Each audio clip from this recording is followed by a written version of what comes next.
एक समय की बात है, बादशाह अकबर ने अपने बेगम के जन्मदिन के लिए बहुत ही खूबसूरत और बेशकीमती हार बनवाया था। जब जन्मदिन आया तो बादशाह अकबर ने वह हार अपनी बेगम को तोहफे में दे दिया, जो उनकी बेगम को बहुत पसंद आया।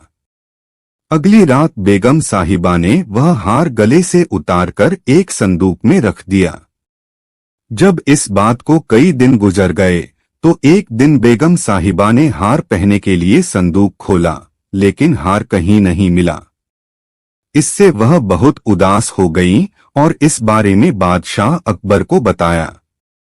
इस बारे में पता चलते ही बादशाह अकबर ने अपने सैनिकों को हार ढूंढने का आदेश दिया, लेकिन हार कहीं नहीं मिला। इससे अकबर को यकीन हो गया कि बेगम का हार चोरी हो गया है। फिर अकबर ने बीरबल को महल में आने के लिए बुलावा भेजा। जब बीरबल आया तो अकबर ने सारी बात बताई और हार को खोज निकालने की जिम्मेदारी उसे सौंप दी। बीरबल ने समय व्यर्थ किए बिना ही राजमहल में काम करने वाले सभी लोगों को दरबार में आने के लिए संदेश भिजवाया। थोड़े ही देर में दरबार लग गया। दरबार में अकबर और बेगम सहित सभी काम करने वाले हाजिर थे, लेकिन बीरबल दरबार में नहीं था। सभी बीरबल का इंतजार कर ही रहे थे कि तभी बीरबल एक गधा लेकर राज दरबार में पहुंच जाता है। देर से दरबार में आने के लिए बीरबल बादशाह अकबर से माफी मांगता है। सभी सोचने लगते हैं कि बीरबल गधे को लेकर राज दरबार में क्यों आया है। फिर बीरबल बताता है कि यह गधा उसका दोस्त है और उसके पास जादुई शक्ति है। यह शाही हार चुराने वाले का नाम बता सकता है।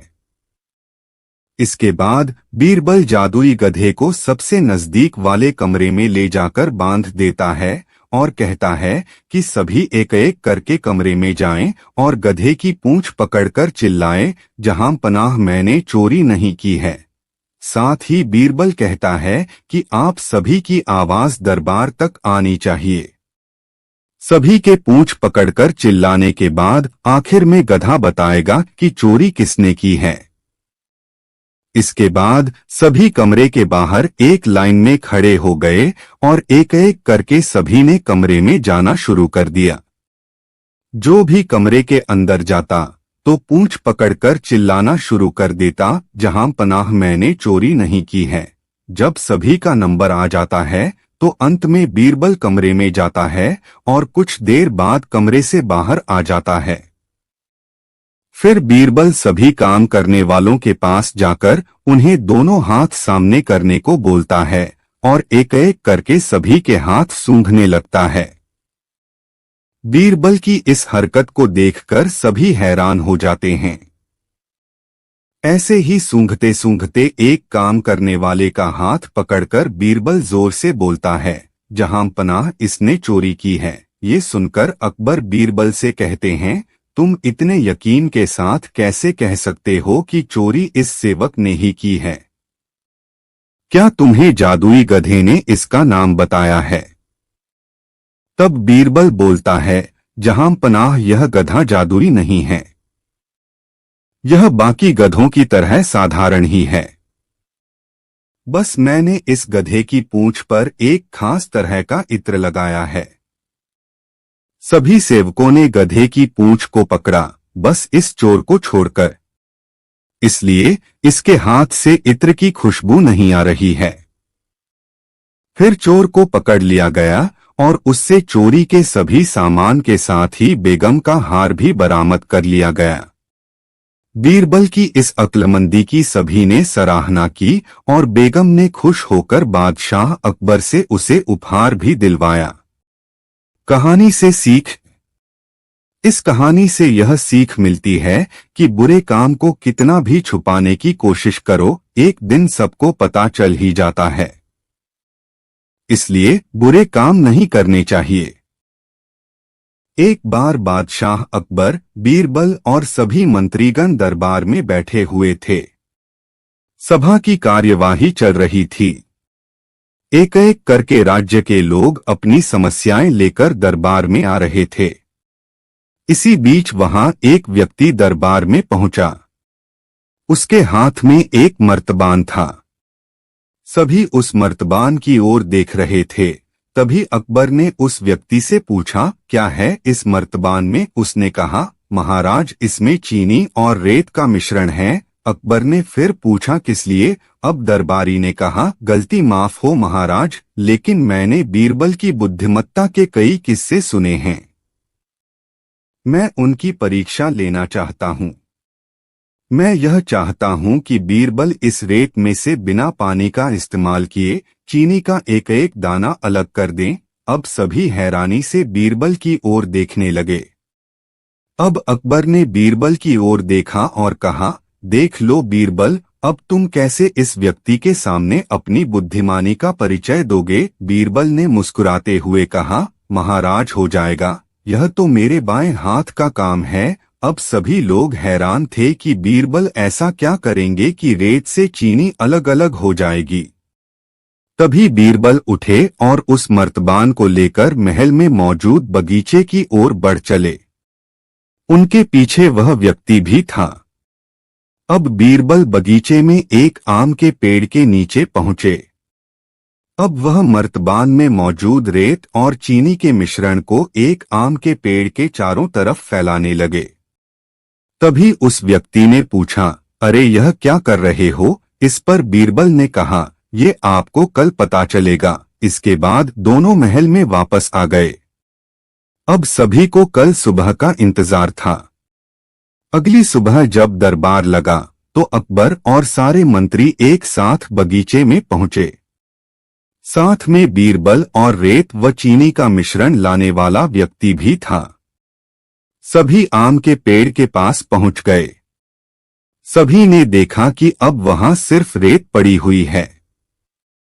दरअसल रेत में मौजूद चीनी को चींटियों ने निकालकर अपने बिल में इकट्ठा कर लिया था और बची खुची चीनी को कुछ चींटियां उठाकर अपने बिल में ले जा रही थीं।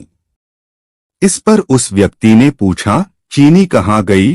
तो बीरबल ने कहा, रेत से चीनी अलग हो गई है। सभी जोर जोर से हंसने लगे। बीरबल की यह चतुराई देख अकबर ने उस व्यक्ति से कहा, अगर अब तुम्हें चीनी चाहिए तो तुम्हें चींटियों के बिल में घुसना पड़ेगा। इस पर सभी ने फिर से ठहाका लगाया और बीरबल की तारीफ करने लगे। कहानी से सीख, किसी को नीचा दिखाने का प्रयास आपके लिए हानिकारक हो सकता है। बीरबल की चतुराई से बादशाह अकबर और सभी दरबार परिचित थे। फिर भी अकबर बीरबल की चतुराई का परीक्षा लेते रहते थे। ऐसे ही एक सुबह बादशाह अकबर ने बीरबल को बुलाया और बगीचे में घूमने के लिए चले गए। वहां पर बहुत सारे पक्षी आवाज कर रहे थे। अचानक बादशाह अकबर की नजर एक कौवे पर पड़ी और उनके मन में शरारत सूझी। उन्होंने बीरबल से कहा, मैं यह जानना चाहता हूं कि हमारे राज्य में कुल कितने कौवे हैं। यह सवाल थोड़ा अटपटा जरूर था, लेकिन फिर भी बीरबल कहा, महाराज, मैं आपके इस प्रश्न का जवाब दे सकता हूं, लेकिन मुझे थोड़ा समय चाहिए। अकबर ने मन ही मन मुस्कुराते हुए बीरबल को समय दे दिया।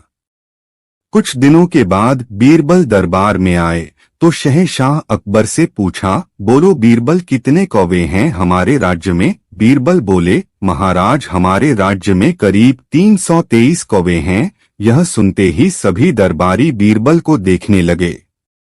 फिर बादशाह अकबर बोले, अगर हमारे राज्य में कौवों की संख्या इससे ज्यादा हुई तो? बीरबल बोले, हो सकता है कि महाराज कुछ कौवे हमारे राज्य में अपने रिश्तेदारों के यहाँ आए हों। इस पर बादशाह अकबर ने कहा, अगर कम हुए तो? तब बीरबल बायले, हो सकता है कि हमारे राज्य के कौवे दूसरे देश अपने रिश्तेदारों के यहाँ गए हों। जैसे ही बीरबल ने यह बात कही, पूरा दरबार ठहाकों से गूंज उठा और एक बार फिर बीरबल अपनी बुद्धि के कारण प्रशंसा के पात्र बन गए। कहानी से सीख, बच्चों, इस कहानी से यह सीख मिलती है कि अगर दिमाग का इस्तेमाल किया जाए तो हर समस्या का हल और सवाल का जवाब ढूंढा जा सकता है। एक समय की बात है जब बादशाह अकबर का परचम पूरे विश्व में फैलने लगा था। उसी दौरान तुर्किस्तान के बादशाह को अकबर की बुद्धिमत्ता की परीक्षा लेने की सूझी। तुर्किस्तान के बादशाह ने अपने दूत को संदेश पत्र देकर कुछ सिपाहियों के साथ दिल्ली रवाना किया। बादशाह ने पत्र में लिखा था, मुझे सुनने में आया है कि भारत में ऐसा पेड़ है जिसके पत्ते को खाकर इंसान की आयु बढ़ाने में मदद मिल सकती है। अगर यह बात सच है तो मेरे लिए उस पेड़ के कुछ पत्ते जरूर भेजें। जब अकबर ने उस पत्र को पढ़ा तो वह सोच में पड़ गए। इस चिंता से उबरने के लिए अकबर ने बीरबल का सहारा लिया। बीरबल की सलाह पर बादशाह अकबर ने तुर्किस्तान से आए सिपाहियों और दूत को कैद करने का आदेश दिया। सिपाही और दूत के कैदखाने में कई दिन बीत जाने के बाद अकबर और बीरबल एक दिन उनसे मिलने गए। अकबर और बीरबल को आते देखकर वो सोचने लगे कि उन्हें रिहाई मिल जाएगी, लेकिन ऐसा नहीं हुआ। बादशाह अकबर जब उनके पास पहुंचे तो उन्होंने दूत से कहा, जब तक इस किले की एक दो ईंट गिर नहीं जाती तब तक आप लोगों को आजाद नहीं करेंगे। ऐसा होने तक आप सभी के लिए यहाँ खाने पीने का पूरा इंतजाम किया जाएगा। इतना कहकर बादशाह अकबर और बीरबल वहां से चले गए। उनके जाने के बाद दूत और सिपाही कैद से निकलने के लिए उपाय सोचने लगे। जब कोई रास्ता नजर नहीं आया तो भगवान से प्रार्थना करने लगे। जल्द ही उनकी प्रार्थना रंग लाई और कुछ दिनों बाद अचानक तेज भूकंप आया और भूकंप के कारण किले का एक भाग टूटकर गिर गया। यह घटना के बाद दूत ने अकबर के पास किले की दीवार गिरने की खबर भिजवाई। यह खबर सुनते ही बादशाह अकबर को अपना वादा याद आया और उन्होंने तुर्किस्तान के दूत व सिपाहियों को दरबार में प्रस्तुत होने का आदेश दिया।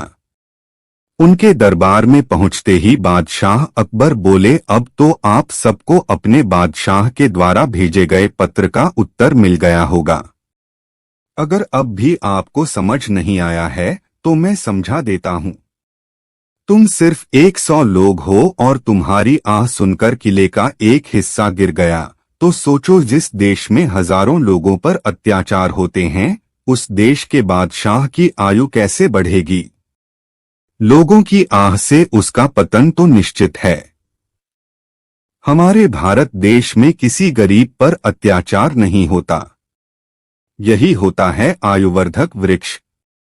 उसके कुछ दिन बाद बादशाह ने उन सभी को उनके देश भेज दिया है और रास्ते में होने वाले खर्चे के लिए कुछ पैसे भी दिए। दूत ने तुर्किस्तान पहुंचकर भारत में घटित सारी बात विस्तार से बादशाह को बताएं। अकबर बीरबल की बुद्धिमत्ता देखकर तुर्किस्तान के बादशाह ने दरबार में उनकी बहुत प्रशंसा की। कहानी से सीख। इस कहानी से यह सीख मिलती है कि सभी के साथ प्रेम से रहना चाहिए और कमजोर पर अत्याचार नहीं करना चाहिए। साथ ही वही देश तरक्की करता है जहां प्रजा सुखी रहती है।